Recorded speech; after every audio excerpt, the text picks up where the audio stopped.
সাবাস বাংলাদেশ, সাবাস বাংলাদেশের বিচার ব্যবস্থা।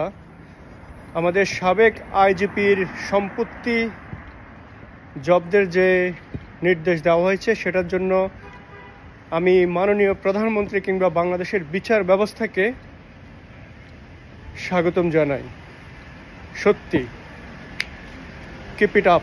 বাংলাদেশের পরবর্তীতে যে সকল আইজিপি আসবে এবং বাংলাদেশের যারা সরকারি কর্মচারীরা রয়েছে, যারা বাংলাদেশকে সার্ভিস দেওয়ার কথা এবং কোটি কোটি টাকা এই সার্ভিস দেওয়ার নামে যারা লুটপাট করছে, এদের সম্পত্তি বাজেয়াপ্ত করে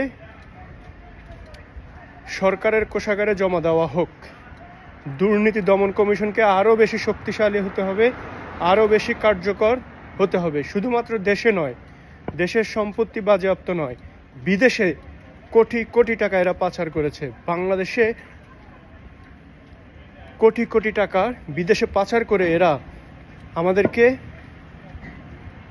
এই বিদেশে আমরা যারা লক্ষ লক্ষ টাকা দেশে পাঠাই, প্রতিদিন, প্রতি সপ্তাহ, মাসে, বছরে কোটি কোটি ডলার পাঠাই বাংলাদেশে, আমাদের টাকা কোথায় যায়? আমাদের টাকা যদি আমরা পাচার করা বন্ধ করতে পারি, আমাদেরকে আর বিদেশে থাকতে হবে না। এই বিদেশ থেকেই এই বিদেশিরাই আমাদের বাংলাদেশে আসবে। বিশ্বাস করুন, শুধুমাত্র আমাদেরকে দুইটা জিনিস ঠিক করতে হবে: আমাদের নীতি, আমাদের চরিত্র এবং আমাদের বিচার ব্যবস্থা। সাবাস, আমি আবারও বলছি, সাবাস মাননীয় প্রধানমন্ত্রী এবং আমাদের বিচার ব্যবস্থা তথা হাইকোর্টকে।